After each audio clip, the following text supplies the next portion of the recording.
पुरी गोपबंधु आयुर्वेद महाविद्यालय हीरक जयंती पालित हो जाए। मुख्य अतिथि भाव जोगदेवा सहित हीरक जयंतीर स्मृति फलक को उद्घाटन कर राष्ट्रपति श्रीमती द्रौपदी मुर्मू आयुर्वेद एक प्राचीन चिकित्सा बोली कहिथिले। यह समग्र विश्व में आदृत होईछि। यहाकू आहुरी अधिक लोकाभिमुखी करबा उपरे राष्ट्रपति गुरुत्व देइथिले। तेबे चिकित्सक मानकू द्वितीय भगवान बोली विवेचना करा जाए। तेणु चिकित्सक माने उत्तम व्यवहार, संवेदनापूर्ण भाषा एवं सठिक चिकित्सा जोगाई देले रोगी अनेक उपशम पाइबा सहित आस्था बढ़ी थाए। तेबे आधुनिक व्यवस्था, वैषयिक ज्ञानर प्रयोग, गवेषणा द्वारा आमे अधिक क्रियाशील एवं लोकाभिमुखी होई परिबा। अनेक प्रकार शिक्षा देश में प्रचलित। तेबे चिकित्सा क्षेत्रटी प्रत्येक लोकंको मानक सहित जड़ित। यह एक सेवा। अतीत को जानिबा, वर्तमान सठिक उपयोग करी भविष्यत पाई प्रस्तुत हेबा।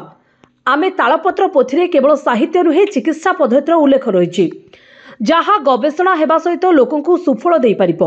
सेपरि आदिवासी संप्रदाय रे रहितबा अनेक पारंपरिक चिकित्सा संपर्क रे मध्य गवेषणा एवं अनुध्यान हेबा जरूरी बोली से कहिथिले।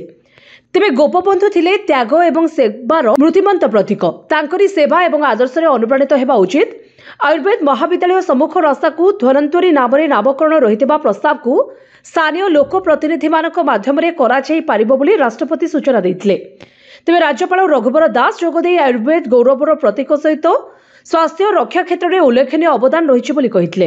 आम पारंपरिक योग एवं आयुर्वेद समग्र विश्व को प्रभावित करिछि। कोविड समय जदि जड़ीबूटी काढ़ा पीवा द्वारा रोग प्रतिरोध शक्ति बढ़िबा सहित लोक माने सुस्थ होइथिले बोली राज्यपाल सूचना दैथिले। तेबे मुख्यमंत्री मोहन चरण माझी जोगदे आयुर्वेद एक प्राचीन चिकित्सा हेले मध्य लोक मानकर आस्था भाजन होई परिछि। तेबे प्रधानमंत्री श्री मोदी 2014 मसीहा ठारू आयुष नाम एक स्वतंत्र मंत्रालय खोलिबा व्यवस्था करथिले, जहाँ आज व्यापक होई पारि समग्र विश्व में आदृति होई परिछि। तेबे 1949 महाविद्यालय प्रतिष्ठा परठारू हजार हजार छात्र छात्री चिकित्सक होई सेवारे ब्रती अछंती एवं अनुष्ठान सुनाम बढ़ाइछंती। तेबे महाप्रभुको अणसर चिकित्सा हेउ बा लक्ष्मण को मूर्छारू जागृत करबा चिकित्सा रे आयुर्वेदर भूमिका गुरुत्वपूर्ण।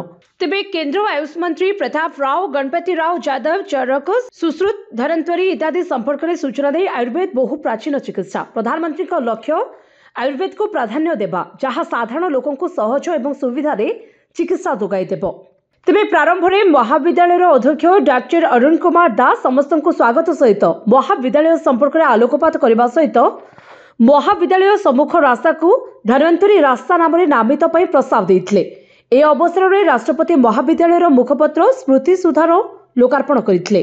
मृत्युंजय रथ मंच संचालन करथिले। पर विशेषज्ञ मानक द्वारा आलोचना चक्र अनुष्ठित सहित संध्यारे सांस्कृतिक कार्यक्रम परिवेषण होइतिला।